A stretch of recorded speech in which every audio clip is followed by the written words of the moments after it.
Exercise 4.4 के question number second में हम तो find the value of k for each of the following quadratic equation so that they have two equal roots.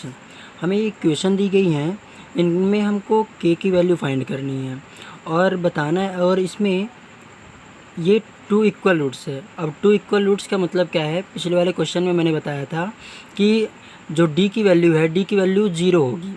तो ठीक है, यहाँ पे क्वाड्रेटिक इक्वेशन से कंपेयर करते हुए हम ए बी सी की वैल्यू निकाल लेते हैं। यहाँ पे जैसे कि ए की मैंने बताया था एक्स स्क्वायर का कोफिशिएंट 2, वो ए की वैल्यू होगी।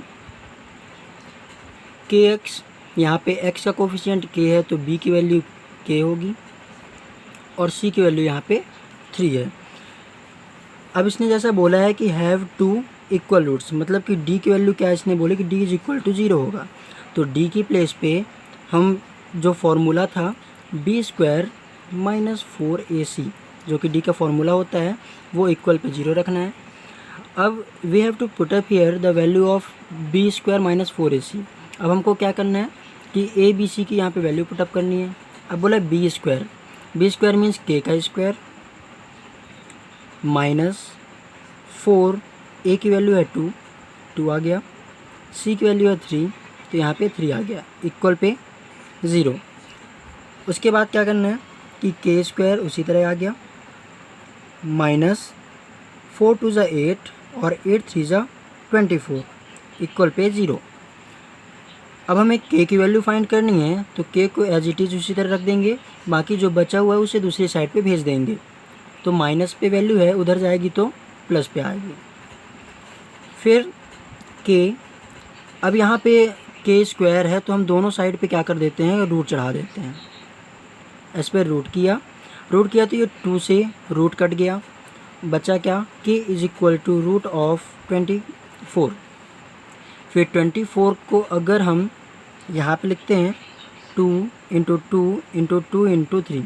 अब ये कैसे आया, ये ऐसे 24 का फैक्टर निकाल लेंगे। 2 1 ज़ा 2, 2 ज़ा 4, 2 6 ज़ा 12, 2 3 ज़ा 6 और 3 1 ज़ा 3। तो ये यहाँ पे इसकी वजह से आ गया। अब यहाँ पे देख रहे हैं इसका पेयर बन रहा है, जिसका पेयर बन रहा है तो हम उसे बाहर निकाल लेते हैं और बची हुई वैल्यू को हम एज इट इज़ लिख देंगे। 2 3 ज़ा 6। अब यहाँ पे के की वैल्यू 2 रूट 6 आ गई है, और यहाँ पे अगर रूट के बाद अगर लिखा जाए तो हम यहाँ पे क्या लिखते हैं, प्लस और माइनस में, तो पहले वाले का आंसर कंप्लीट होता है। तो यहाँ पे क्वेश्चन नंबर सेकंड है कि एक्स माइनस 2 प्लस 6 इक्वल पे 0। इसमें से क्या करेंगे, पहले से एज अ क्वाड्रेटिक इक्वेशन बना लेते हैं। के एक्स का मल्टीप्लाई एक बार इसमें से करेंगे, ये ऐसे, तो क्या हो जाएगा, यहाँ पे मैं सॉल्व कर देता हूँ। के अब x का इसके साथ होगा, x के साथ तो एक्स स्क्वायर आएगा, फिर माइनस पे प्लस माइनस माइनस 2 के एक्स, बाकी जो प्लस 6 था वो एज इट इज़ उसी तरह रख देते हैं। इसके बाद अब ए बी सी की वैल्यू इसमें से कंपेयर करते हुए क्वाड्रेटिक इक्वेशन से यहाँ पे पुटअप करते हैं। एक्स स्क्वायर का कोफिशिएंट के है, एक्स का कोफिशिएंट ये पूरा होगा, पूरा ये, तो माइनस 2k, और सी की वैल्यू क्या आ गई, 6। जैसा कि इस क्वेश्चन में बोला गया था कि ये जो इक्वेशन दी गई है तो ये भी टू इक्वल रूट्स है, मतलब कि डी की वैल्यू यहाँ पे 0 होगी, तो d इज इक्वल टू 0। अब d के फॉर्मूला अपन पुटअप करते हैं कि B square minus 4ac equal पे 0। बी स्क्वायर मतलब कि माइनस 2k का होल स्क्वायर माइनस 4, a की वैल्यू है यहाँ पे k आ गया, c की वैल्यू है 6, यहाँ पे 6 आ गया, इक्वल पे 0।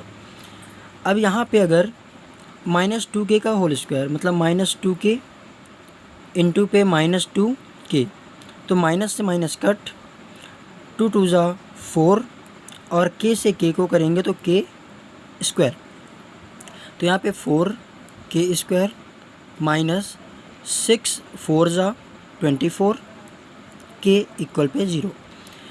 देन यहाँ पे अपन कॉमन ले लेते हैं कि 4k, इसमें भी k है इसमें भी k है और कॉमन हो रहा है 4, तो 4k कॉमन किए तो यहाँ पे बचता है k और 4 6 जा 24, यहाँ पे 24 आ गया, इक्वल पे 0। इसके बाद में ये अलग और ये दो फैक्टर निकल आते हैं और उसके बाद हम 0 के सामने पुटअप करते हैं, तो 4k इक्वल पे 0 एक में रखेंगे और एक बार रखेंगे k is equal to k minus 6 equal पे 0। इसको सॉल्व करते हैं तो k इज इक्वल टू 0/4 होगा। अब कि 0 से डिवाइड कुछ होता है तो वो क्या निकलता है, 0। It means k is equal to 0, यहाँ पे 0 निकल आया k की वैल्यू।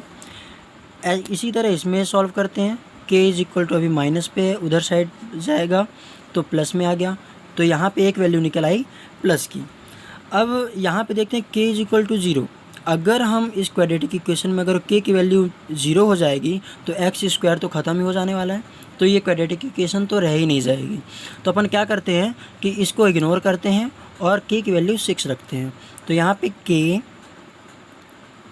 कांट बी 0, k की वैल्यू 0 नहीं हो सकती, therefore k is equal to 6, और ये हमारा आंसर।